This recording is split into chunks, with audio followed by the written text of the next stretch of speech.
Olá, pessoal! Esta é mais uma videoaula do programa Escola em Casa DF.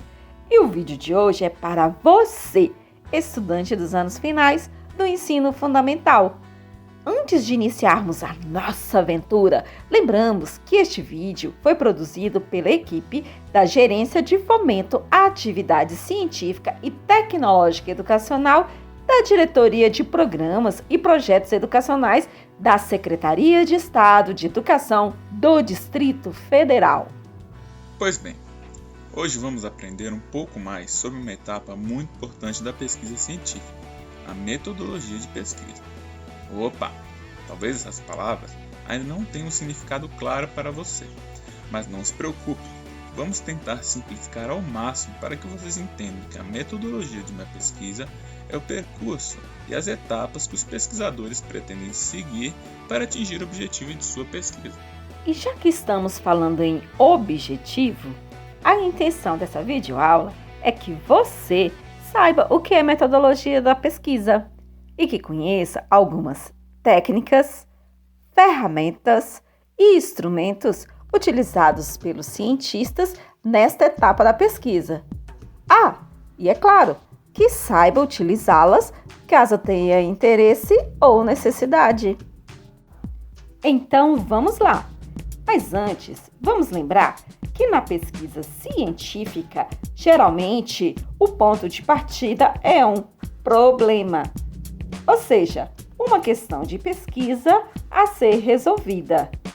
E para resolver esse problema, é necessário estabelecer objetivos, ou seja, definir onde você quer chegar. Se o problema de pesquisa está relacionado a uma nova doença, é possível que o objetivo dessa pesquisa seja a produção de um tratamento ou um medicamento, não é mesmo? Para definir o problema e o objetivo da pesquisa, é necessário levantar possíveis soluções, que são chamadas de hipóteses.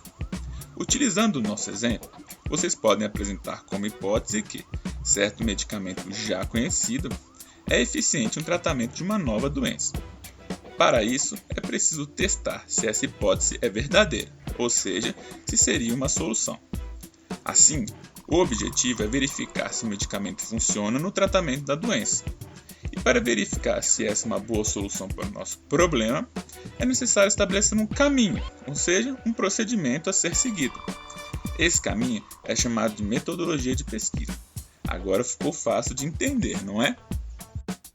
Pois bem, agora o que vamos falar para você pode parecer uma surpresa, mas saiba que a ciência, assim como as artes, é também uma atividade criativa. Por isso, pessoal, é importante pensar fora da caixinha.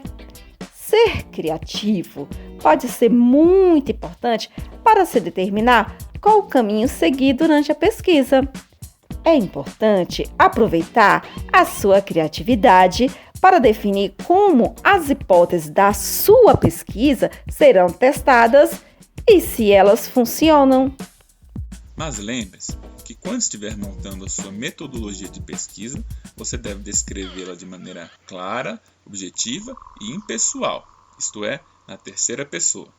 É muito importante substituir expressões como meu projeto, meu estudo, por este projeto e o presente estudo. Assim, ao escrever a metodologia utilizando essas dicas, qualquer outra pessoa saberá exatamente o que você fez para chegar aos resultados da sua pesquisa.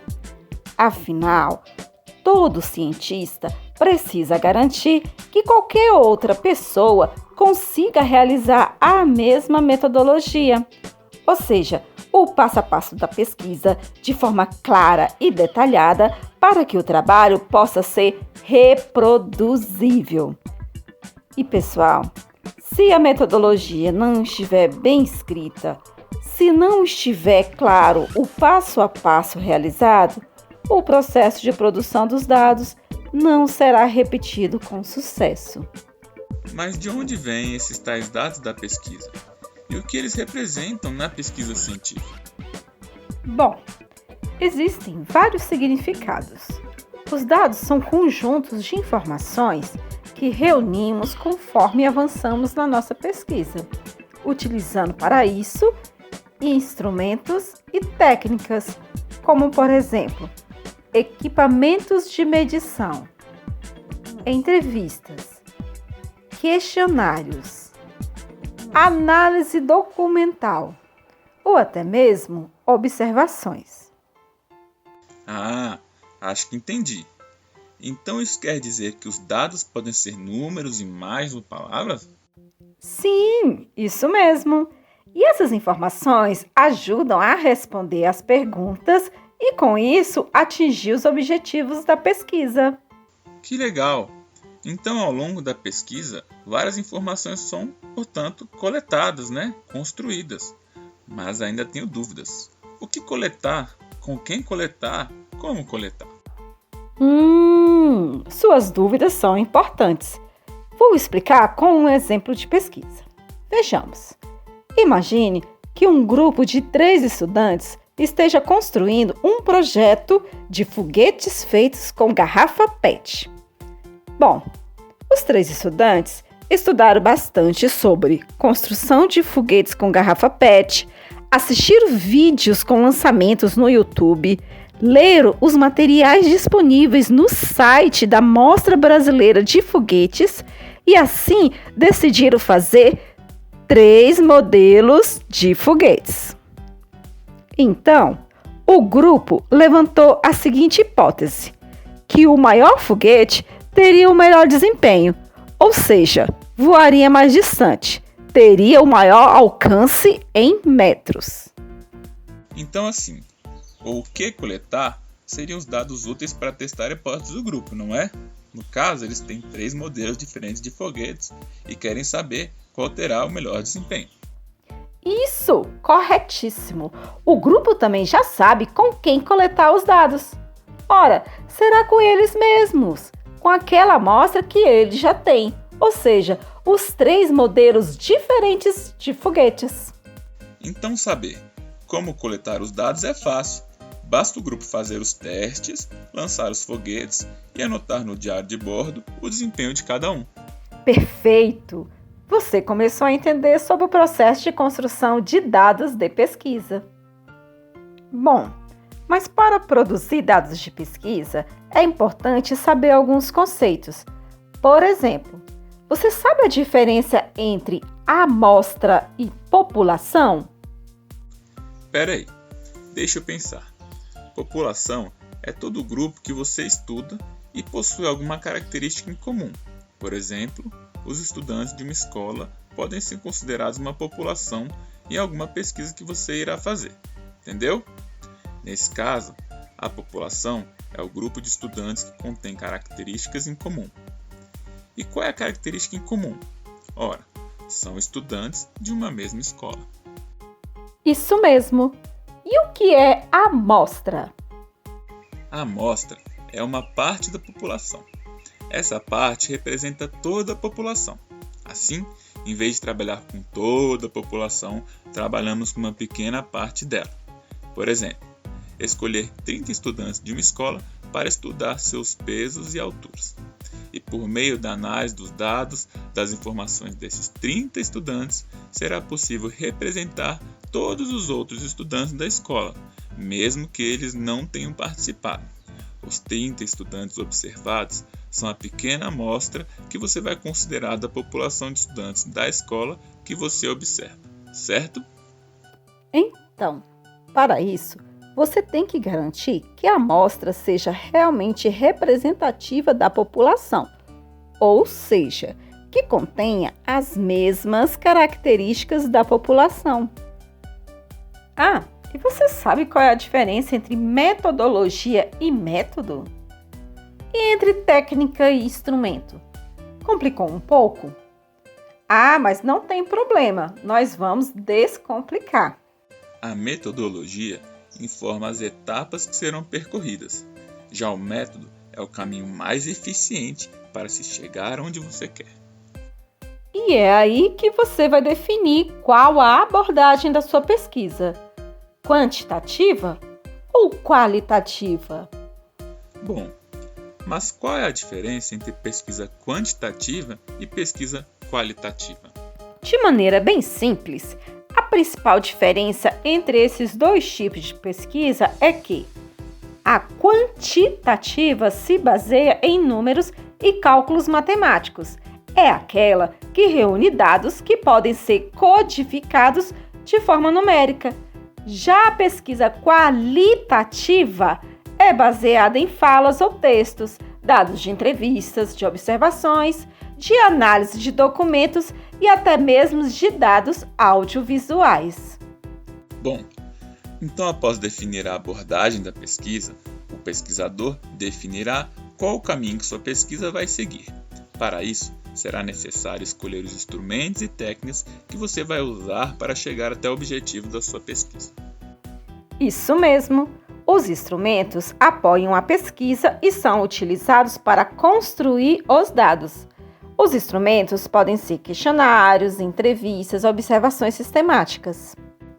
E já as técnicas de pesquisa são as formas escolhidas para investigar.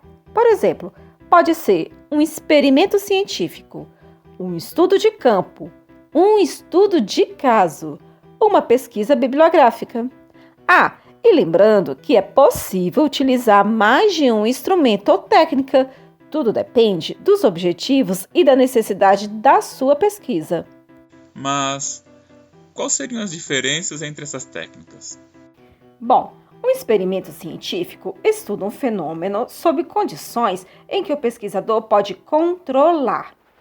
A grande regra na experimentação é variar apenas uma circunstância de cada vez e manter todas as outras circunstâncias sem alterações. Por exemplo, se você colocar 2 potes com terra e 10 grãos de feijão juntos, perto da janela, com a mesma quantidade e tipo de terra, você estará controlando as circunstâncias, que são a luz, os nutrientes disponíveis e o tipo de grão plantado. Agora, considere que você tem curiosidade em saber se a água é mesmo necessária para que o grão de feijão germine. Então, você precisa testar. Como você faria isso? Eu molharia um dos potes todos os dias. Não molharia o outro e iria observando. Só assim eu teria certeza de que a água é essencial nesse processo. Exatamente! Se você variar 2 condições ao mesmo tempo e achar algum efeito, você não saberá dizer se o efeito observado aconteceu devido a uma ou outra condição, ou as duas ao mesmo tempo. Se você colocasse um dos potes na sombra e não irrigasse as sementes deste pote, não saberia se as sementes não germinaram por falta de luz ou de água, ou pela falta das duas ao mesmo tempo. Entendeu? Sim, então pode que está nas mesmas condições, mas que não for molhado é o meu controle experimental. Vejo que ele é muito importante para não tirar conclusões equivocadas e ter certeza se minha hipótese foi confirmada. Ótimo! Acho que você já entendeu o que é um experimento científico, a técnica, e a observação sistemática, o instrumento. Vamos adiante. Que tal conversarmos um pouco sobre as duas técnicas? De forma simplificada, o estudo de caso é um estudo aprofundado e exaustivo de um ou de poucos objetos, de maneira a permitir o seu conhecimento amplo e detalhado. Os estudos de caso podem servir como modelos de referência para outros estudos. Já o levantamento de campo é feito pela observação atenta de um objeto que ocorre em um ambiente natural. Pode haver manipulação e controle de variáveis, ou simples observação de um determinado aspecto em uma realidade específica. Você consegue pensar em exemplos para diferenciar essas duas técnicas? Acho que sim. No estudo de caso, então, eu perguntaria os efeitos de determinado medicamento a um pequeno grupo de pessoas, bem específico, não é? Por exemplo, poderia perguntar sobre os efeitos de um medicamento aos moradores da minha rua. Poderia usar questionários ou fazer entrevistas. Esses seriam os meus instrumentos, né? Perguntando a idade deles, se são homens ou mulheres, quais doenças já apresentaram além, é claro, de como se sentiram após tomar o medicamento. Já em um levantamento de campo, eu perguntaria a um número maior de pessoas sobre os efeitos do medicamento, não só os moradores da minha rua, mas da rua ao lado, de outras cidades. Bom exemplo! E a técnica de pesquisa bibliográfica? A pesquisa bibliográfica é importante porque diz respeito à análise de documentos, como fotos, cartas, livros, artigos e revistas que contêm informações pertinentes para a elaboração de relatórios. Isso mesmo! Não podemos esquecer que, nesse caso, a pessoa que coleta tais dados precisa tomar muito cuidado para não distorcer as informações analisadas.